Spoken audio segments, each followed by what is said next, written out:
over the years, and our next guest is right up there with the best. She's one of the biggest selling solo female artists in the world, having sold something like 50 million albums. But her distinctive vocal talents and the sheer power of her haunting Celtic melodies have found her in great demand in Hollywood, where her music is featured in movies like the Tom Cruise, Nicole Kidman romance Far and Away, and Martin Scorsese's Age of Innocence. Now she has a brand new single to hit the record shops very soon, and I'm delighted that she's found the time to join us this afternoon. So I know you'll give a very special welcome to Enya.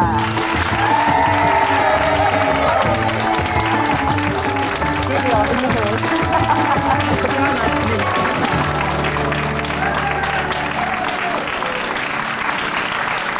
Well, I have to say, it's really very nice to catch up with you again. Our paths cross about every sort of 5 or 6 years, I think. It does, it does. Yeah. This is the first time, though, that you've been in a studio-based album for a couple of years now, isn't it? For 5 years. 5 years, yes, gosh. It is. So why is that? Well, what has happened was with the Memory Trees, that was 5 years ago, and I went on a very long promotional trip. And then in between, I worked on the Best Of album, Paint the Sky with Stars, and there were 2 new tracks to write for that. And then another promotional trip for that. So on this album, it was 2 years on working on it. To some people, that's a long time, but to me, that's as long as it took. Are you an absolute perfectionist when it comes to laying down the tracks and perfecting your music? Well, I think to me it's important, you know, the end result, that it's what I'm happy with. And so that's really the priority always for me. But this album, I'm told, has just gone bananas in every country you can think of inside a very short time. So you must be pleased. It has. I'm very pleased, absolutely. I have to say that when I work on an album, I do kind of isolate myself from, you know, the pressure of the success from the other albums. And I do it so well that it's like it's always my first album, you know. And I kind of enjoy that, but because of that, you know, your anticipation is of, you know, will anybody listen to the music? So, of course, I'm delighted with the reaction. Now, where are you at musically at the moment? Like, where's your mind in terms of what you want to achieve or the feel that you want to create? I always like to feel that I'm progressing, you know, that what I've done, you know, a few years back, that I'm not looking to repeat that. And that's where I forget the success. I feel that I've got to kind of set myself a challenge musically each time I work, you know, on an album.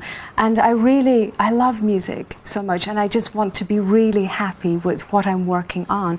And I always like that, you know, anything can happen in the studio. So what would you say the conclusion of this album was? You know, if you had to analyse it and say, what is the conclusion then of this period or this album and the 2 years that I've put into it? It's a very positive album, because that's where I am at the moment. You know, it's very reflective of who I am, you know, the music, because I write the music, I perform the music. So I love the title, by the way, A Day Without Rain. That's a very positive title in itself, isn't it? Yeah, because you can take it literally for what it means, but you can interpret your own thoughts to that title, which I like. I want to talk a little bit about Ireland, because I remember when I was working on BBC in Northern Ireland and playing the records in, we used to always talk about your music, your family music, in terms of a basis of classical and folk and jazz, and it was a bit of everything. And would you say that that's what stood you in great stead, the fact that you have this wide understanding of music? Absolutely, because I come from, as you know, a musical family. And what my parents have given me is a great love of music, because, you know, where I come from in, you know, County Donegal, in the Gaeltacht area, speaking Gaelic as a first language, there's a lot of Irish traditional music in that area. But then my father, who toured with his band, they played sort of Glenn Miller type of songs and Irish ballads.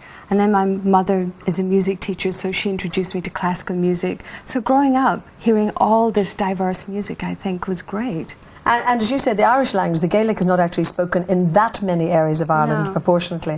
What I find fascinating is the fact that your music in Gaelic goes worldwide. And, you know, people may not even at times understand what it's all about or what the words actually say, but they accept it and they love it.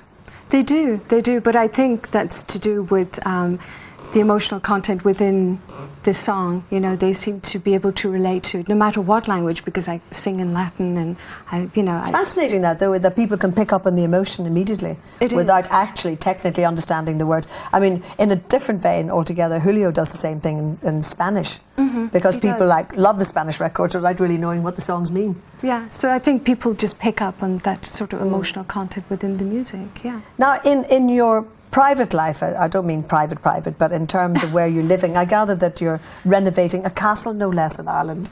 It's restoring an old castle.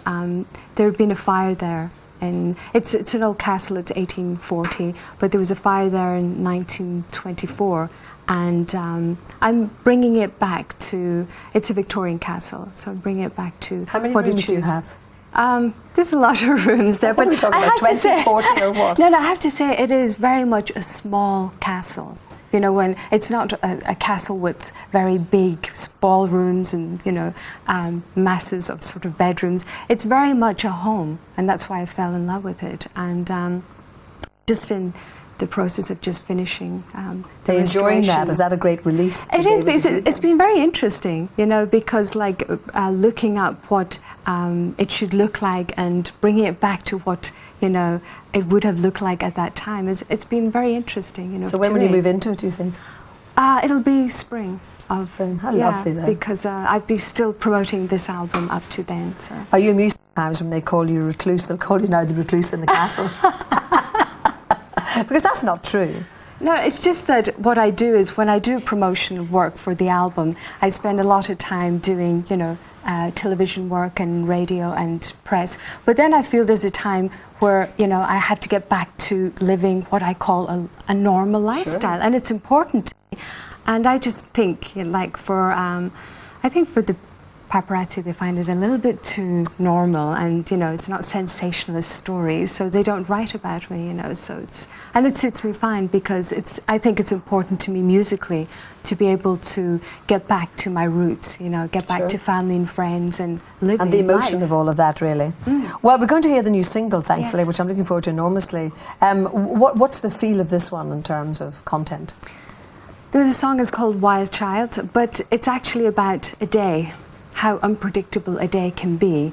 And you get up in the morning and you have sort of plans made, but it can go any way. And that's really the theme of the song. Well, I'm going to let you join at least part of your band today, and that gorgeous white piano over there. So, okay. Enya, thank you very much indeed. Thank you very much. Enya. Would you like to get another?